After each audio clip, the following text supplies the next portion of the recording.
Son las 2 de la tarde, la 1 en Canarias. Radio María.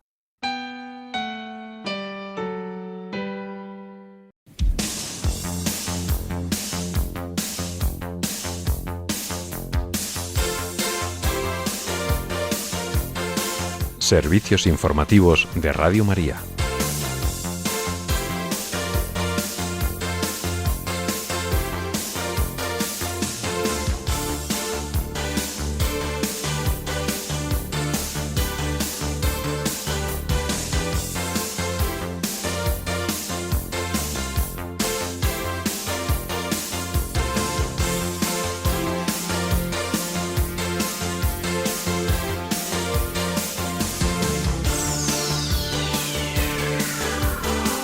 Cataluña registró anoche un accidente ferroviario que ha costado la vida a una persona y más de 30 han resultado heridas tras el derrumbe de un muro, y aumentan a 43 el número de fallecidos en el accidente de Adamuz en Córdoba el pasado domingo.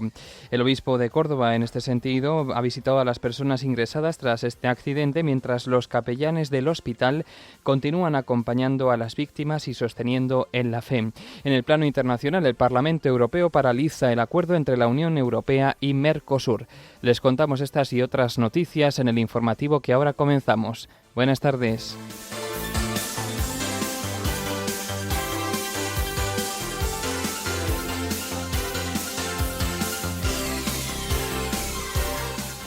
En Nigeria secuestran a casi 200 fieles de algunas iglesias en el estado de Kaduna. En esta memoria de Santa Inés presentan al Papa León XIV 2 corderos cuya lana se utilizará para confeccionar los palios. La Basílica Santuario Nacional de la Gran Promesa de Valladolid se hermana con la Basílica de Guadalupe de México. En Granada, el arzobispo primado de México preside una Eucaristía en el contexto de los 510 años de la muerte del rey Fernando el Católico. La escalada de violencia pone a Sudán del Sur al borde de la guerra civil. Francia pide un ejercicio militar de la OTAN en Groenlandia y está dispuesta a participar. En España, el temporal que afecta estos días a nuestro país engulle varias playas en la Comunidad Valenciana y varios aviones tienen que ser desviados en el País Vasco. El ministro de Agricultura, Pesca y Alimentación se reúne con los agricultores para hablar de la futura política agraria común ante la movilización y rechazo por el acuerdo entre la Unión Europea y los países del Mercosur. Y en deportes, el Real Madrid golea al Mónaco y el Villarreal pierde ante el Ajax en la séptima jornada de la Champions League.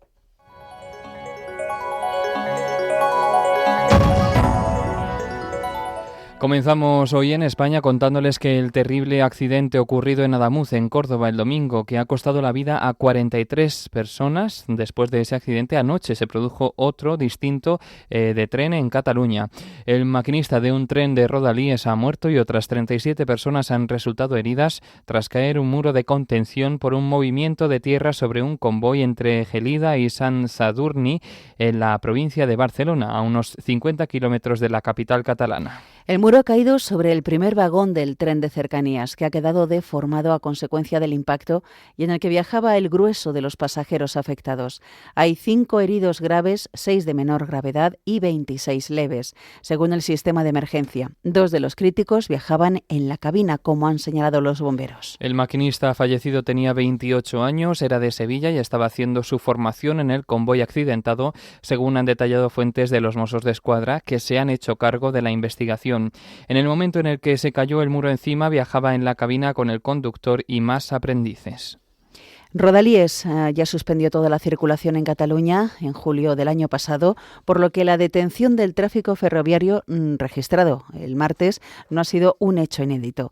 En julio del año pasado, Rodalies y el AVE ya paralizaron completamente esa circulación en Cataluña por el riesgo de inundaciones derivado de las lluvias torrenciales. Y entonces la medida afectó a todo el territorio y obligó al cierre de las estaciones para evitar aglomeraciones, con la reanudación del servicio de forma progresiva horas después. Y sobre todo, sobre el otro accidente, les contamos que los equipos de rescate y de investigación en Adamuz, en Córdoba, están afrontando hoy, el segundo día de luto nacional, una nueva jornada, la tercera ya, de trabajos en la zona del siniestro.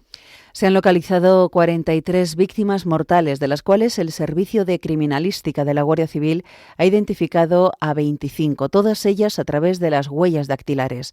En las últimas horas no se han producido nuevas altas hospitalarias, aunque es posible que a lo largo del día puedan seguir produciéndose. Por tanto, la cifra de altas se mantiene en torno a 86, según ha informado el Servicio Andaluz de Salud a la Agencia de Emergencias de Andalucía. Una vez levantados y desplazados los vagones de Lirio que volcaron, la maquinaria pesada puede acceder hasta el Albia para elevar los coches destrozados.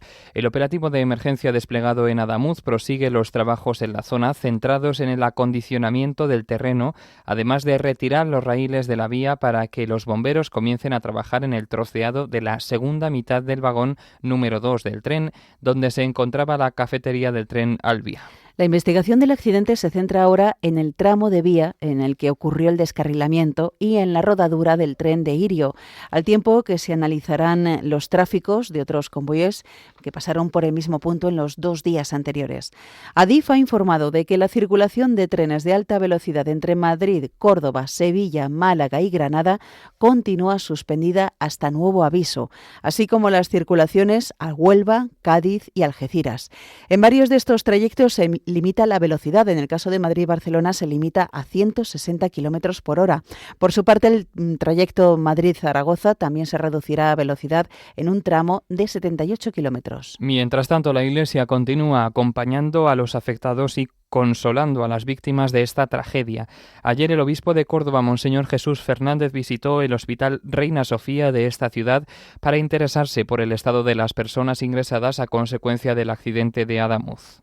Como informan desde el Obispado de Córdoba, el director gerente del Hospital Reina Sofía, Francisco Triviño, se reunió con Monseñor Fernández para explicarle la evolución de los pacientes ingresados y el dispositivo de atención sanitaria empleado desde la noche del domingo, cuando se produjo el accidente. En esta visita, el obispo de Córdoba pudo compartir con 2 hermanos onubenses un breve encuentro para interesarse por la evolución de sus intervenciones quirúrgicas. A ambos los animó en su recuperación y conversó con ellos. En este encuentro, el prelado conoció la devoción rociera de uno de los niños y su afición al fútbol en una charla en la que el prelado pudo mostrar su cercanía. En esta visita, uno de los capellanes del Hospital Reina Sofía, el padre Juan Carlos Balsera, acompañó al obispo de Córdoba hasta la planta del materno infantil, donde están 2 hermanos ingresados. Precisamente el padre Juan Carlos Balsera ha compartido con Radio María la labor de acompañamiento a las víctimas que están realizando estos días.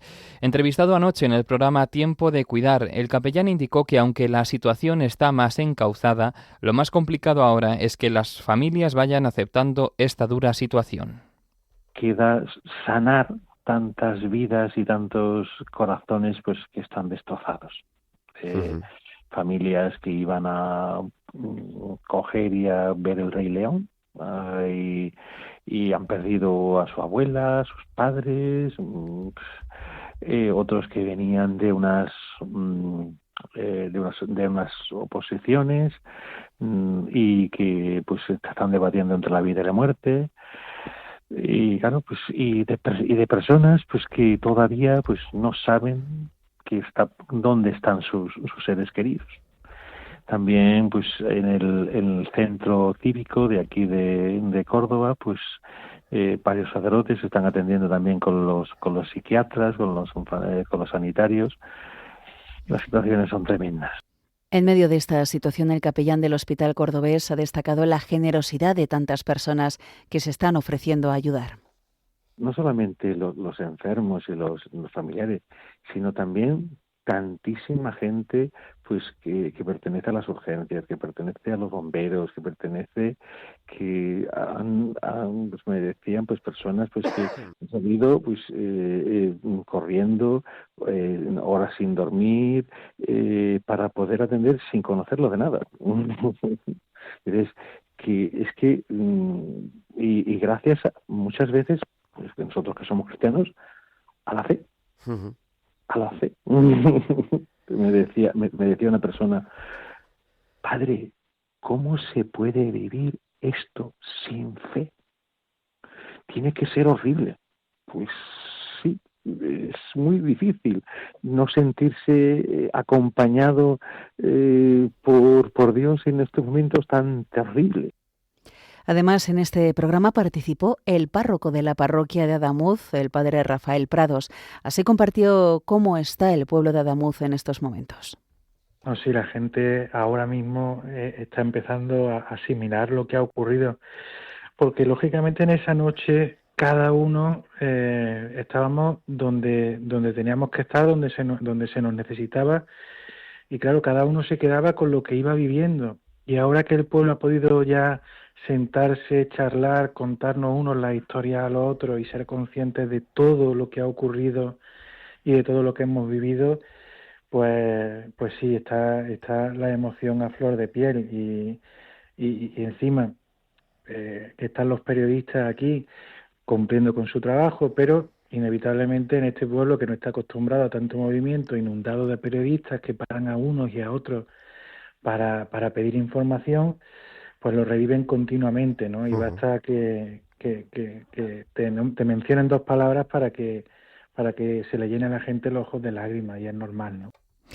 Y en este sentido, la Archidiócesis de Granada ha convocado una misa de funeral para rezar juntos por el descanso eterno de los fallecidos y la recuperación de los heridos. Será este viernes, día 23 de enero, en la Catedral de Granada a las 7:30 de la tarde. Está previsto que la presida su arzobispo, Monseñor José María Gil Tamayo. Al mismo tiempo, la Archidiócesis de Granada ha expresado sus condolencias y dolor por lo sucedido. También ha manifestado su cercanía y oración por las víctimas, heridos, así como por los familiares y allegados, y con el agradecimiento a cuantos están ayudando para socorrer a las víctimas. Les contamos también que el Sindicato Español de Maquinistas Ferroviarios, SEMAF, ha convocado una huelga en el sector para reclamar que se garantice la seguridad y fiabilidad de la red tras los recientes accidentes registrados, con numerosos fallecimientos, entre ellos los de 3 maquinistas. Tras el accidente de tren de Adamuz, en Córdoba, y el de Rodalíes, en Gelida, en Barcelona, SEMAF ha avanzado en un comunicado que va a exigir responsabilidad penal a las personas encargadas de garantizar la seguridad en la infraestructura ferroviaria y que la apertura del servicio en el ámbito de Cataluña no se realice sin las garantías de seguridad suficientes para la circulación. También se ha indicado que al inicio del servicio los maquinistas de todas las empresas ferroviarias requerirán que se les garantice la seguridad en el trayecto a recorrer.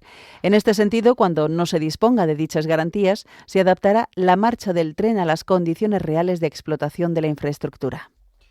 En el plano internacional, el Parlamento Europeo ha remitido el acuerdo comercial entre la Unión Europea y Mercosur al Tribunal de Justicia Europeo para que revise su compatibilidad con los tratados comunitarios y paraliza así de facto su tramitación hasta que los jueces emitan su dictamen. La decisión surge de una votación impulsada por un grupo minoritario de izquierda tras la firma del pacto el sábado en Asunción, en Paraguay, entre los 27 y países como Argentina, Brasil, Paraguay y Uruguay, después de 25 años de negociaciones. La Eurocámara no podrá ratificarlo hasta el fallo del Alto Tribunal, que analizará la base legal del tratado.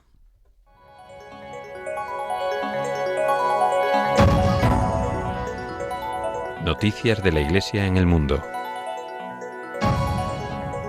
Las autoridades de Nigeria han confirmado el secuestro masivo de casi 200 fieles de algunas iglesias que ocurrió el pasado domingo en Kurmin Wali, en el estado de Kaduna. Tras haber negado lo sucedido, el portavoz de la Policía Federal ha reconocido que la negación inicial de las autoridades de Kaduna tenía como objetivo prevenir un pánico innecesario mientras se verificaban los hechos. El arzobispo de Kaduna, Monseñor Matthew Manoso Dagoso, ha comunicado a la agencia Fides que, según la información de la que dispone, hay 176 fieles secuestrados, pertenecientes a la Iglesia de los Serafines y los Querubines, que es una iglesia indígena africana.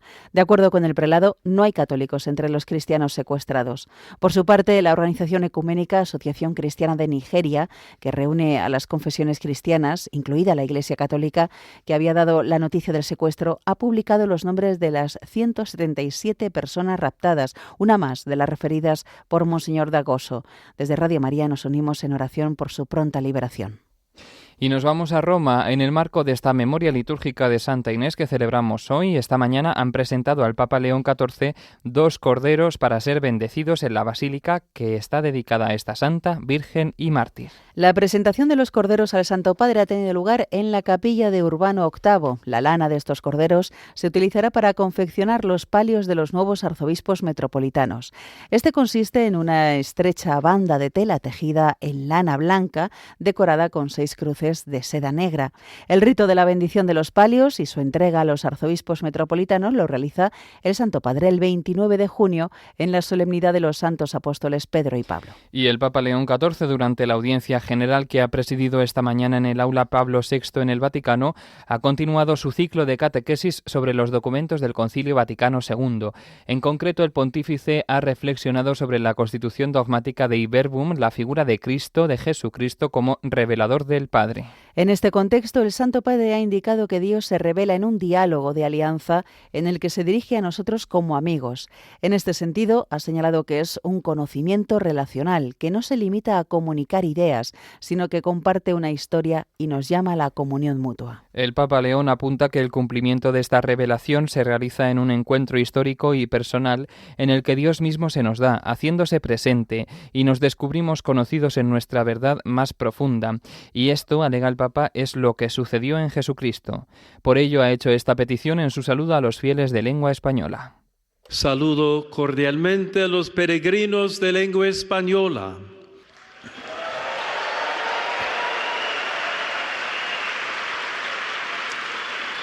Pidamos al Espíritu Santo que nos ilumine para seguir conociendo a Jesús, revelador del Padre, por medio de la lectura orante del Evangelio. Que Dios los bendiga. Muchas gracias.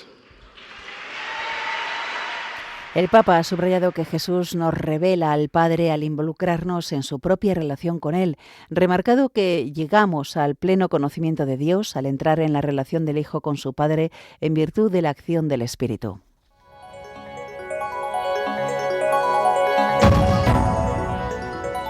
Noticias de la Iglesia en España. La Basílica Santuario Nacional de la Gran Promesa de Valladolid se ha hermanado con la insigne y nacional Basílica de Guadalupe de México. La finalidad es promover y divulgar el conocimiento y el culto de las devociones del Sagrado Corazón de Jesús, profundamente arraigada en la Archidiócesis de Valladolid, y a Nuestra Señora de Guadalupe, patrona de México. Como explica la Archidiócesis vallisoletana, este hermanamiento está enmarcado en la 9ª Intercontinental Guadalupana, que se está celebrando como preparación para el 500 aniversario en el año 2031 de las apariciones al indio San Juan Diego. Se ha formalizado en Valladolid por medio de un acuerdo firmado por el rector de la Basílica Santuario Nacional de la Gran Promesa y vicario general de esta sede, el Padre Jesús Fernández, y el arzobispo primado de México, el cardenal Carlos Aguiar.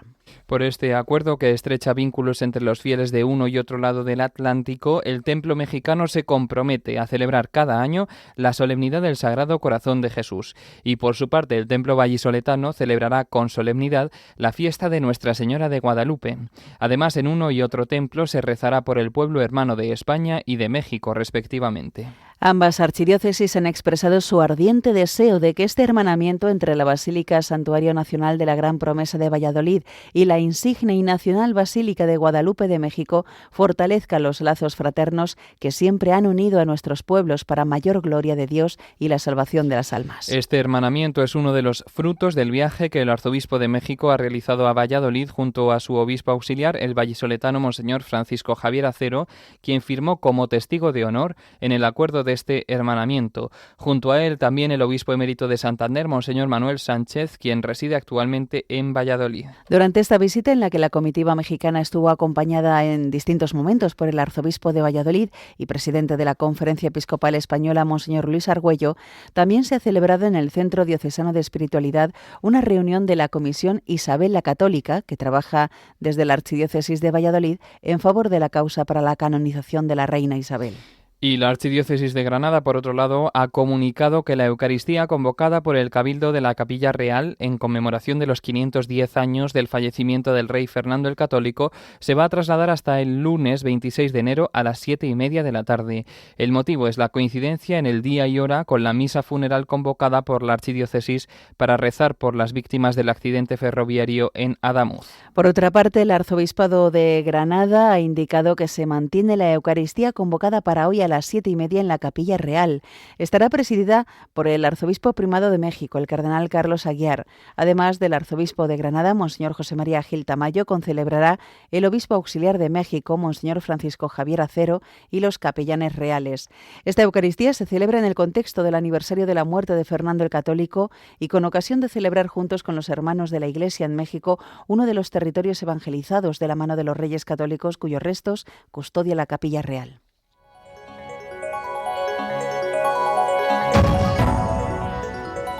Información internacional.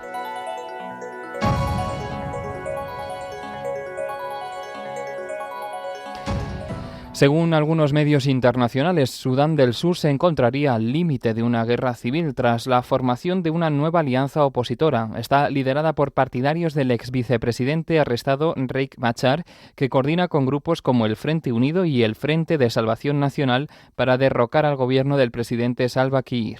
La oposición ha tomado zonas estratégicas cerca de Bor, a 150 kilómetros de Yuba, y ha atacado Capoeta, en Ecuatoria Oriental, desplazando a miles de civiles. El gobierno planea reforzar el perímetro de Bor, mientras la oposición llama al ejército a unirse a la resistencia y avisa de ataques a áreas clave. Por su parte, las Naciones Unidas advierten de violencia catastrófica por los bombardeos indiscriminados y la actuación de las milicias, a los que se añade la frustración entre las filas gubernamentales por salarios impagos y reclutamiento forzoso. Algunos activistas en Sudán del Sur piden diálogo urgente para evitar la desintegración estatal. La crisis se remite a 10 meses de violencia étnica desde marzo del año pasado tras el arresto de Riek Machar por incumplir el frágil acuerdo de paz de 2018. El gobierno prepara elecciones para diciembre de este año sin constitución previa, rechazadas por la oposición como maniobra excluyente. Cambiamos de asunto. En Groenlandia, Estados Unidos presiona por aumentar su control e influencia en esta isla, lo que está generando temores de guerra comercial con la Unión Europea y de cambios en el orden económico mundial. Los países europeos estudian responder con medidas arancelarias si Washington sigue adelante con su estrategia sobre Groenlandia y nuevos aranceles a aliados europeos. Como ejemplo, Francia ha solicitado un ejercicio militar conjunto de la OTAN en Groenlandia, al que está dispuesta a contribuir en respuesta a las presiones de Donald Trump para anexionarse la isla por su valor estratégico y riqueza en minerales raros. Es un clave frente a China y Rusia. El anuncio llega tras un ejercicio europeo reciente en Groenlandia, liderado por Dinamarca, con la participación de 8 países como Francia, Alemania y el Reino Unido, pero sin mando de la OTAN ni Estados Unidos. Donald Trump amenazó con aranceles a los opositores y ha insistido en que los groenlandeses querrán unirse a su país. Desde Davos, Emmanuel Macron defendió el despliegue como ayuda a un aliado y no como una amenaza, y ha invitado a Trump a una cena en París para rebajar tensiones, pero el estadounidense ha rechazado públicamente la invitación. Macron ha instado a la Unión Europea a usar mecanismos anticoerción ante los incumplimientos y abogó por la calma frente a la ley del más fuerte. Por otro lado, les contamos que el primer ministro de Israel, Benjamin Netanyahu, ha aceptado la invitación del presidente de Estados Unidos, Donald Trump, para formar parte de la Junta de Paz que supervisará la implementación del alto el fuego en Gaza. Este órgano está presidido por el propio Trump y busca guiar la transición del enclave del conflicto a la paz y el desarrollo, dicen, mediante la supervisión estratégica y movilización de recursos internacionales. Netanyahu se incorporará al Consejo Supremo de Paz, integrado por líderes mundiales, tras más de 2 años de ofensiva israelí en Gaza, donde aún mantiene tropas y territorios ocupados. La oficina del primer ministro israelí confirmó la decisión en un comunicado difundido este miércoles. Otros mandatarios ya habían recibido invitaciones similares, como los presidentes de Argentina, Turquía y Rusia, que ha confirmado la recepción de la propuesta por canales diplomáticos. Sin embargo, Francia ha rechazado participar, según fuentes del entorno de Macron, al considerar que la iniciativa excede en el ámbito de Gaza y cuestiona, dice, los principios de las Naciones Unidas. Donald Trump ha nombrado un comité ejecutivo de confianza con figuras como el secretario de Estado Marco Rubio o el enviado especial para Gaza Steve Witkoff y Ajay Banga, presidente del Banco Mundial.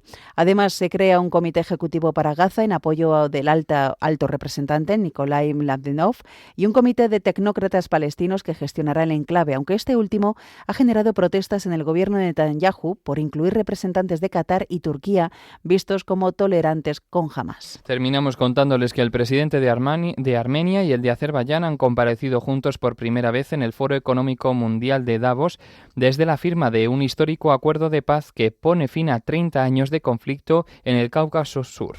El presidente de Azerbaiyán ha descrito el pacto como enormemente beneficioso para ambos países y la región, restaurando justicia, soberanía e integridad territorial, transformando Eurasia mediante cooperación tras décadas de hostilidad. El presidente de Armenia, por su parte, respalda estas palabras y destaca ejemplos prácticos como la compra de combustible azerbaiyano en Ereván, impensable hace años.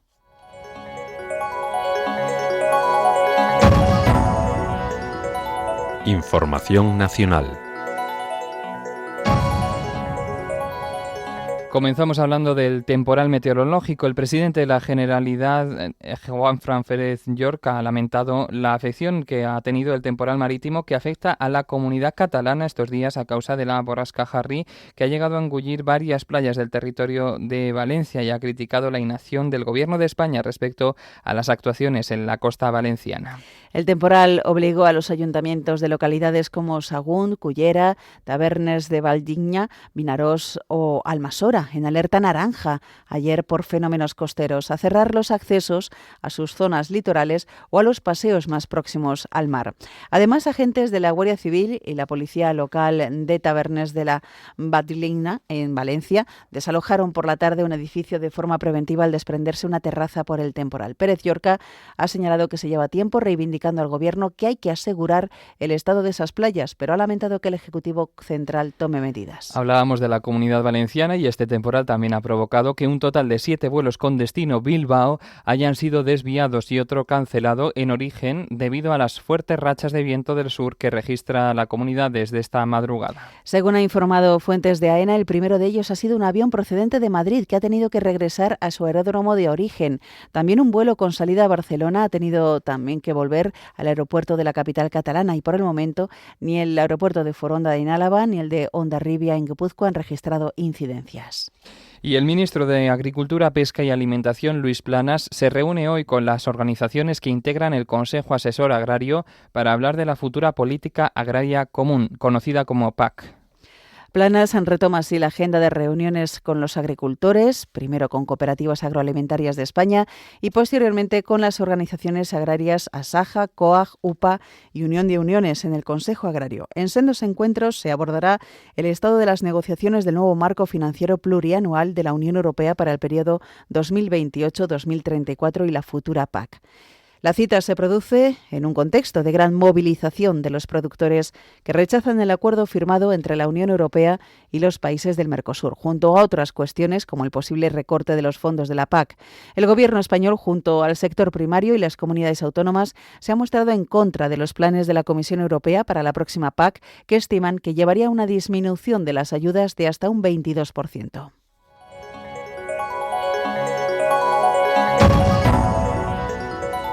Información deportiva.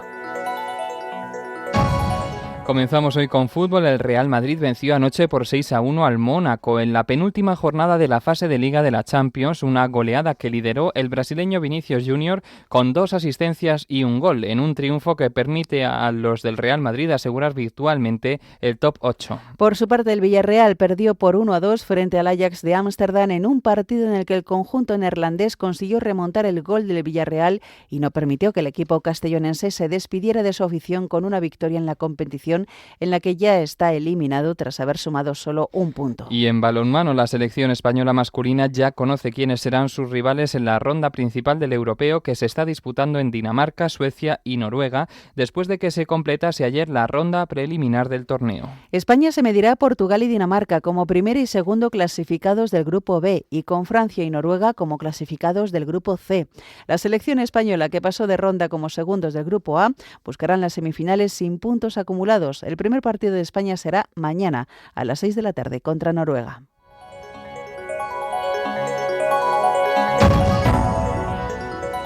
Noticias autonómicas. En Castilla y León, el presidente de la región, Alfonso Fernández Mañueco, ha fijado ya de forma oficial la fecha del próximo 15 de marzo para la convocatoria de las elecciones autonómicas y agota así el plazo de la actual legislatura. Conectamos con nuestro corresponsal José Domingo Septién para que nos cuente esta y otras noticias. Buenas tardes. Buenas tardes, así es. La convocatoria se ha firmado en el último día de plazo posible, pues la ley electoral de Castilla y León marca que han de celebrarse entre 54 y 60 días después de la llamada a las urnas. Así que para que coincidan en el domingo y una vez que ya se han consumido los 4 años de una legislatura que arrancaba con la constitución de las Cortes el 10 de marzo del 2022. Según el decreto, rubricado el lunes por Mañueco, la sesión constitutiva de las nuevas Cortes va a tener lugar el 14 de abril a las 11:30 horas. Tras el decreto publicado en el Boletín Oficial de Castilla y León, de cara al próximo periodo la mayoría se va a situar en los 42 escaños autonómicos, dado que en la Cámara habrá un parlamentario más, recuperando los 82 tras ganar Segovia, uno debido al aumento de población, con lo que elegirán 7, los mismos que Ávila, Palencia y Zamora, y la que más procuradores tiene es de nuevo Valladolid, con 15, seguida de León 13 y Burgos 11, la que menos Soria con 5. Y seguimos con esta cuestión electoral. Ahora Decide y la España Vaciada han firmado el sábado un acuerdo según el cual se van a presentar en coalición a las elecciones autonómicas próximas. Según han informado, hemos buscado compañeros de viaje que son vecinos nuestros, defienden intereses e ideas muy parecidas a las que nosotros defendemos, tienen interés en el desarrollo de sus provincias, según ha manifestado el portavoz de la formación zamorana, Manuel Fuentes. Estas formaciones políticas, que se van a presentar en una candidatura conjunta en las próximas elecciones, entienden que pueden conseguir un procurador para representar la voz de la provincia de Zamora en el próximo Parlamento Autonómico. Y en Castilla y León podrían aparecer próximamente en las pantallas de países asiáticos como Japón, Corea del Sur, Singapur o Nueva Zelanda. Cuéntanos más sobre esto, José Domingo. Pues es a través de la emisión de un popular programa de televisión de Taiwán, What a Trip, basado en viajes y aventuras en el que varios famosos y celebridades se enmarcan en una búsqueda del tesoro, enfrentando desafíos, aventuras extremas y exploraciones, según ha manifestado la Junta de Castilla y León en un comunicado. Estos días precisamente la Administración estaría acompañando a una delegación de la productora Grayscale Production para mostrarles localizaciones candidatas para el rodaje español. La viceconsejera de Acción Cultural de la Junta, Mar Sancho, les ha transmitido el interés y el apoyo del Gobierno regional para rodar en la comunidad, ya que el programa contribuiría a promover la riqueza cultural, natural y patrimonial de las 9 provincias.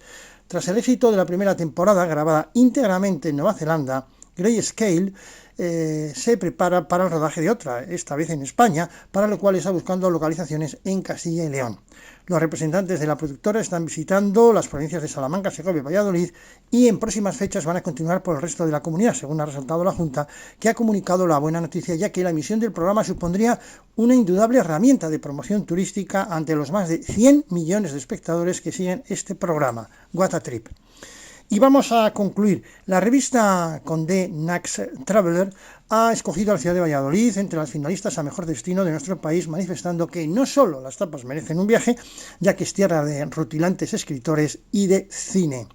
Los premios Condé Nast Traveler 2026 se van a celebrar el próximo mes de junio, en lo que se presenta como los galardones más prestigiosos del mundo de los viajes. Los premios reconocen la excelencia en la industria a través de las votaciones de sus lectores, que cada año escogen los mejores resorts, hoteles y destinos nacionales e internacionales Manzanares, entre otros.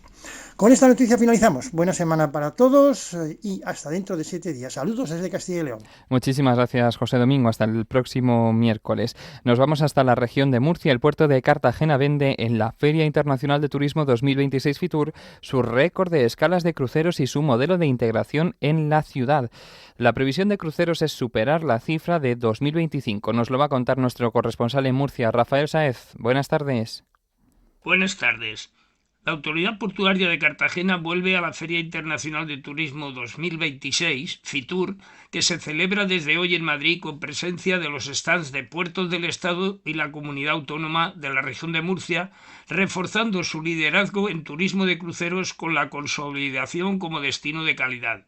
Durante los días de feria, el presidente del puerto, Pedro Pablo Hernández, acompañado de la jefa de Departamento de Expansión, Hortensia Sánchez, mantendrán reuniones con turoperadores, navieras y agencias de excursiones para explicar las futuras actuaciones de integración puerto-ciudad y seguir trabajando en uno de los destinos de cruceros más dinámicos del Mediterráneo. En este sentido, desde la autoridad portuaria recordaron que el próximo viernes tendrá lugar en el stand de la región la presentación Cartagena, un puerto que abre la ciudad al mundo, junto al Ayuntamiento de Cartagena, donde se pondrá en valor al puerto como puerta de entrada de cruceros tras un año récord de escalas y pasajeros y como motor de transformación urbana y turística.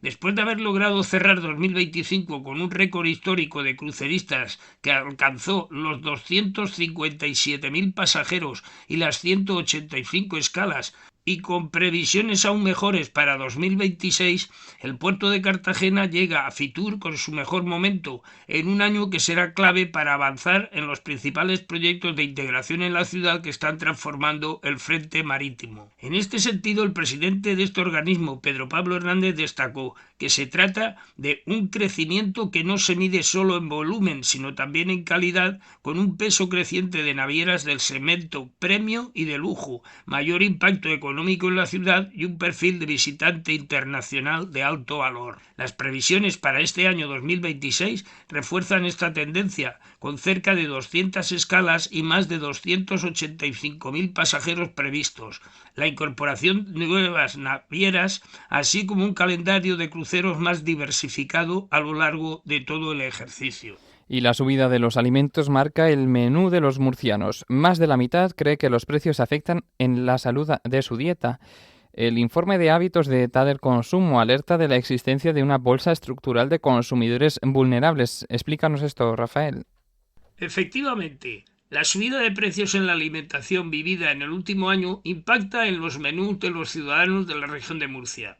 El 54,6% considera que el precio de los alimentos afecta a la salud de su dieta y el 55% asegura haber cambiado su comportamiento para buscar más las ofertas a la hora de elegir. Son algunas de las conclusiones del informe de hábitos de compra y consumo de la Asociación de Consumidores de la región Tader Consumo, presentado ayer martes en la sede del Consejo Económico y Social. El estudio señala además que el 22% de los encuestados ha comenzado a diversificar su compra en varios establecimientos, el 19% ha cambiado el tipo de productos que consume y un 15% ha reducido su gasto en alimentación debido al encarecimiento de la cesta de la compra, lo que solo puede significar una cosa: o come peor o come menos. El precio se ha consolidado como un criterio de compra y esto no es una elección sino una obligación para muchas familias, reconoció durante el acto el director general de consumo de la región, Alberto Sánchez Campillo,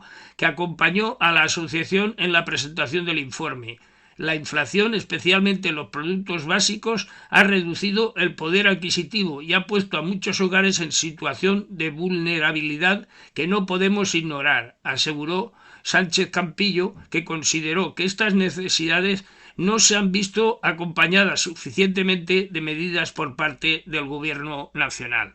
Y finalizamos con esta noticia. La imagen de la Virgen Peregrina de Radio María se encuentra esta semana en Murcia, desde el lunes hasta mañana jueves en la parroquia de San Miguel y desde el viernes hasta el domingo en la parroquia de San Benito en el polígono Infante Juan Manuel. Y esto es todo por hoy. Desde Murcia, un saludo y hasta el próximo miércoles, si Dios quiere. Pues muchísimas gracias, Rafael, por todas estas noticias. Hasta la semana que viene.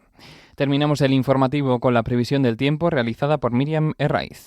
Esta tarde predominarán cielos cubiertos en gran parte de la península con lluvias débiles a moderadas en el centro y en el oeste, afectando especialmente a la zona de Madrid, en Castilla-La Mancha, Extremadura y Andalucía occidental, donde las precipitaciones pueden intensificarse, sobre todo en Cádiz y Huelva. En el norte se esperan chubascos persistentes, con la cota de nieve bajando a 1.200-1.800 metros en los Pirineos y en el sistema central. El viento del suroeste soplará con rachas fuertes en las mesetas y en el litoral, y las temperaturas hoy van a oscilar entre los 8 y los 15 grados. En cuanto a mañana, va a ser una jornada inestable también, con lluvias generalizadas, avanzando de oeste al este, más intensas en Galicia, en los Pirineos y en Andalucía, y posibles nevadas en cotas medias del norte peninsular entre los 1.000 y 1.500 metros. El Mediterráneo va a tener intervalos nubosos, con chubascos dispersos en Cataluña y Valencia, mientras Canarias espera vientos del norte moderados y los cielos van a estar, como hemos dicho, poco nubosos. Las temperaturas van a experimentar un ligero ascenso en el norte, bajarán en el centro, con heladas nocturnas en zonas montañosas del interior y Pirineos.